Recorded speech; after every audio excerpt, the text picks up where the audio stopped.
playing a bit of catch-up here in Canada when it comes to Lyme disease research and treatment.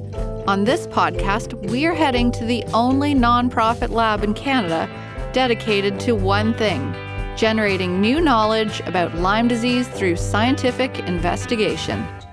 Rossana Magnotta is a force to be reckoned with. Her husband, Gabe Magnotta, passed away after a lengthy and courageous battle with Lyme disease. The Magnottas were married for over 35 years, and they founded and developed Ontario's third largest winery. Rossana established the Gabe Magnotta Foundation to lead scientific research in Lyme disease at the University of Guelph. Welcome to our podcast, Rossana. Thank you very much. I first want to start off by just thanking you so much for your leadership and the courageous work that you're doing on behalf of people and families with Lyme disease. With all my heart. Thank you very much. Now, I know this is a really tough part of the story, but can you tell our listeners how did Lyme disease come into your life? Oh, it came into my life because my husband, Gabe, who is really an avid outdoorsman, enjoyed, camping and hunting and fishing. And he spent a lot of his life actually enjoying the outdoors. Came back from a couple of trips, and he started to have very strange symptoms, and he had balance issues, and he ended up having eye problems. He even ended up getting short memory loss, and very strange. No one could figure out what he had. He doesn't remember being bit by a tick, but yet, he did go through a lot of brush, and so that could have happened, and didn't notice whether or not a tick was feeding on him.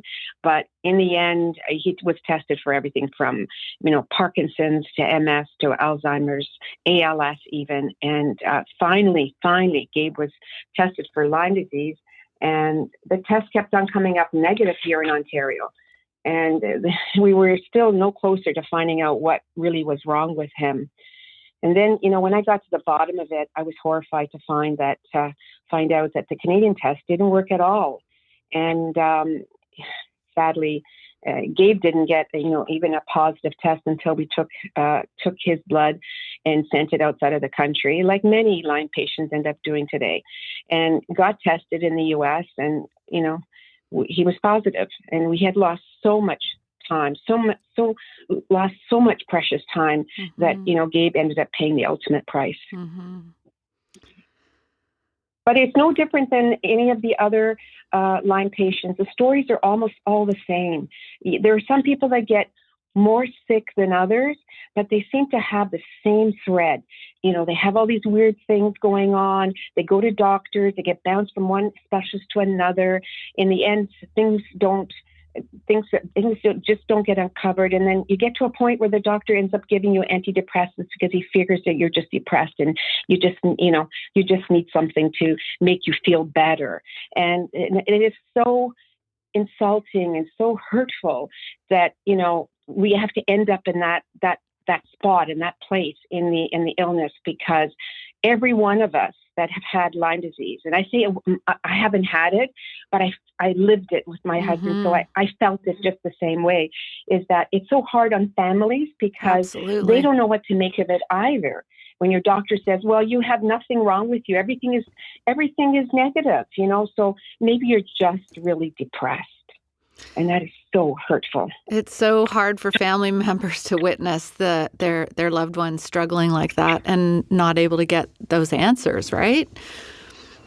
Very much. It's so difficult for families. You have your loved one there suffering, and you know that they're not well. And you know them before it, and then you know them while they're suffering, and you just know that there's something wrong. And no matter what I told the doctors, my husband is an avid outdoorsman. I think he must have got bit by a tick, and I think he's got Lyme disease. Mm-hmm. And no, send them for tests. You see, they're negative, and because I was pretty strong in the diagnostic area, because I come from the healthcare industry, as you want to call it. And I worked in hematology, microbiology, and biochemistry. I was kind of strong in the diagnostic side. So when I started to investigate what the test was all about, this gold standard test that they call, and I started to realize that, this test is faulty. It is serological. It's measuring immune response. They're depending on certain bands to be read, and if you don't fall into their little chart of bands, you're negative. And I'm thinking, this test doesn't say you have an active infection or not an active infection. It doesn't tell me any of that. It just says whether your body has seen this, this organism, and seen it in the terms of response that your body puts out. It doesn't show that Borrelia was in there and is positively, the causative agent of your illness. So I realized at that point that we have to do something about this test. This test is the indicator for doctors. Doctors need to have something reliable so that they can say, yes, with no doubt, this person has Lyme disease, and yes, we're going to treat this person like ABC, because we're going to learn a lot about this organism in the process of understanding how to identify it properly in a body. Absolutely. So one of the actions that you took is that you founded the Gabe Magnotta Foundation. That's a research lab at the University of Guelph. What is the goal of this foundation? Yes, I started it in 2007. No, actually, I started in 2012, but it didn't get implemented into the University of Guelph as a lab until 2017, and I funded it with $1.4 million at the time that I had been accumulating all donations, after my husband passed away, for example, and all the other donations that, were given to me. I put it into the research facility because I knew, bottom line, is we had to improve the testing and the diagnostic side before we started to even address any of the other things. So the lab has been functional since 2017, led by Dr. Melanie Wills, who has already published a couple of papers, and the last one that she published was basically an incredibly innovative one on the platelets. If anyone's interested, they can actually go to the website, and if you're up to the read, you can go and read it. But it's basically, she has been able to identify the segment of your blood where you are going to be able to find Borrelia, because the biggest problem is that we're using serum in our diagnostic tests right now, and if the Borrelia is not in there, you're not going to really find Borrelia, because everyone, states that it's very difficult to find the organism in your whole blood.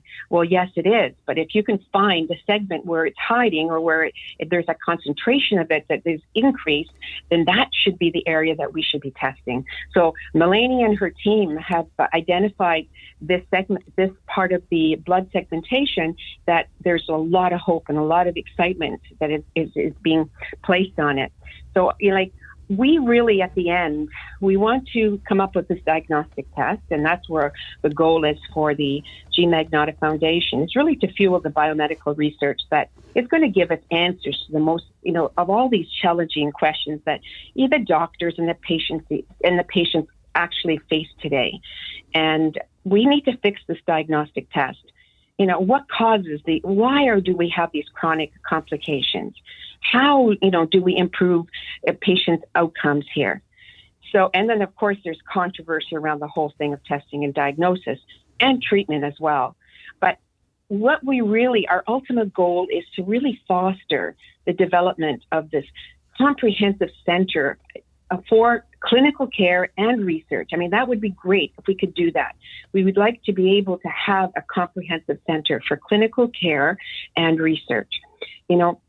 I think this tight sort of an alignment of biomedical investigation that we're doing and medical application, it's going to position the center to evolve into a world-class facility for patient care, for research, and for medical education. Now, this is our ultimate goal. It's our wish. It's our vision. It has not happened yet, but you need to have a vision and a direction in your mind of where you want to go, and that would be an incredible direction for us to be able to take, and that's what we're aiming to do. That's amazing. Well, we will definitely post the links in our show notes. And we had the good fortune of speaking with Dr. Melanie Wills in our first season in episode 13. And I know, can you tell us a little bit about the research that's happening in the lab right now about chronic complications of COVID-19? I know that, I can't speak to it as well as Melanie could speak to it, but we're suspecting that there's a relationship between the chronic COVID patient as well as the chronic Lyme patient. You've heard that these chronic COVID patients, a number of them are still very sick, and they're sick months and months after they presumably, recovered from COVID. And I believe that this is what the research team believes, is if we can follow these people's journey after they've had a positive and a COVID test and they've been ill, we can map it out and sort of correlate it with the same situation that Lyme patients have. I mean, we know that a lot of Lyme patients, they may have an episode and then it seems to, slow down or become a little bit more manageable. And then all of a sudden we still have lots of other things that are happening. And, one time it's here, one time it's up there. The pain is, in their bowels, the pain is in their stomach. And they have all these other things that are happening to them that, on one hand, makes doctors think that you're making it up. How can you be ill here and this part, and then your arm hurts or your head hurts or whatever? But we believe that there's a reason and there's a correlation between these two diseases, but we haven't been able to actually prove it. So it's going to take time for that to unravel and for that to get documented and so forth. And that's what one of these research papers that Melanie is extremely interested in following up on. Oh, I'm so happy that work is happening. Can you tell our listeners, how can people support the Gabe Magnotta Foundation? Our science is going to be our weapon, everyone. We really need to understand this organism very well. It has been so overlooked. It's so misunderstood. It's so controversial, and it's underfunded. I believe that the funding of this one lab that I put, that I've funded is probably one of the largest donations to a lab in the whole country. But that money, I'm still putting money into it as much as I can raise. So, my other business here is doing all kinds of things for us to raise money to go to. Money is really important for us to be able to pay for PhDs, to give them an opportunity to work and be compensated. We need, quality, not only quality personnel, but we need high-end equipment and so forth. So the only way that we can do that is with donations. So the way that you could really help us is if it's in your heart to give us some donations on a monthly basis or a one-time donation. That is extremely appreciated. If you want to do a little at a time and you want to help, we have a whole philanthropic line of wines with my other business, the Magnotta Winery, and every bottle of the Venture wines, which there's about 15 or 16 of them, every bottle, 50 cents goes to the foundation, and we are able to move a fair amount of money every quarter into the foundation. That really, really helps. We also have sanitizer that we created through this whole pandemic. Our distillery produced sanitizer, and we've already raised a fair amount of money for the foundation, who in turn fuels the lab. And if you want sanitizer, we have sanitizer, and you can support it. It's a donation. You give it $10 or whatever it is. That money goes 100% to the foundation, which goes 100% to the lab. These are the ways that you could help us right now. Of course, we were hoping to have fundraising activities. We had to, like everyone else, we had to eliminate them from our scheduling last year. This year, it's really touch and go. We're not sure. We'd like to have a walk. We'd like to do the golf tournament. We'd like to do our cycling event, but we're sort of waiting and seeing what's going to go on. I'm hoping by the fall, things will be posted on our website, and we may have to present them in a different way, but I'd really like to get people back out. And I know people want to get out, but we'll only do it if it's safe for us to do it. And then, of course, there's also the tick removal kits, aren't there? Oh, yes. I'm so sorry. You are right. we have tick removal kits. I'm glad that you mentioned now. And right now, I am moving a fair amount of tick removal kits right now because it's the season.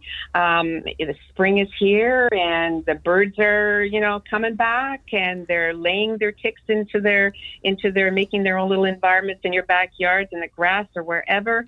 And so we need to be very cognizant of this silent pandemic that's going on, and that's Lyme disease. And more people are spending time outdoors because you can't stay indoors anymore too much, and you want to get some fresh air. So you're doing those hikes, you're in the backyard and so forth. So the tick removal kit is so important. It's small. You can throw it in your backpack, in your car,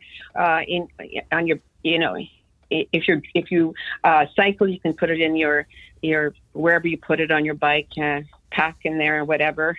And if you happen to have the misfortune of having a tick on you, you can remove it carefully and perfectly so that you don't allow that the transfer of the Borrelia as much as it would be transferred if you left it, because it will feed on you for a long time, even 24 hours. So it costs $13.95, and with HST, and all that money goes to the foundation. Oh, that's great. Thank you. It's a great item to even give to someone. It's just like protect your loved ones. Absolutely. Well, it is Lyme Awareness Month in May, so we are definitely doing a lot of promotions to get these into the hands of people. And just like you said, science is going to be our weapon. So the key is, find that tick if you have one embedded on you, and you can get the tick tested, which is going to give you a lot more evidence than trying to get serological testing for Lyme. But most importantly, you get that thing off of you. Exactly. The thing is, we are running some big promotions here and awareness for the month of May as well in our social media. And we're going to be having all kinds of animated things going on and tips and so forth through our social media. But we're going to be trying to raise dollars there, money, and if we can, whatever, I think they've got something where you tag someone or whatever.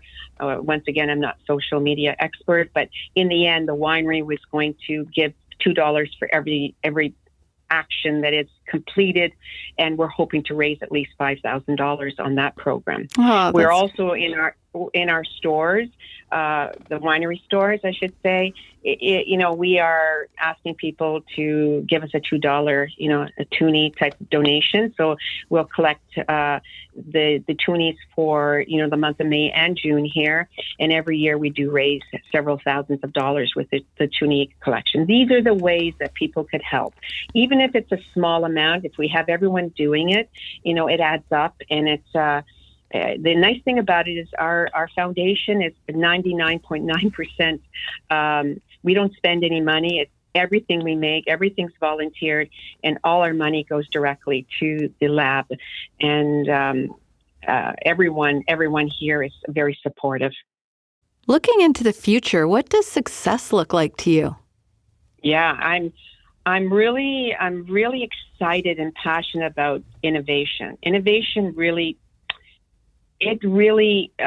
spurs my interest and my excitement. I've done it in my business, and I like to do things that are possible. Then I look at ways that I can make it happen.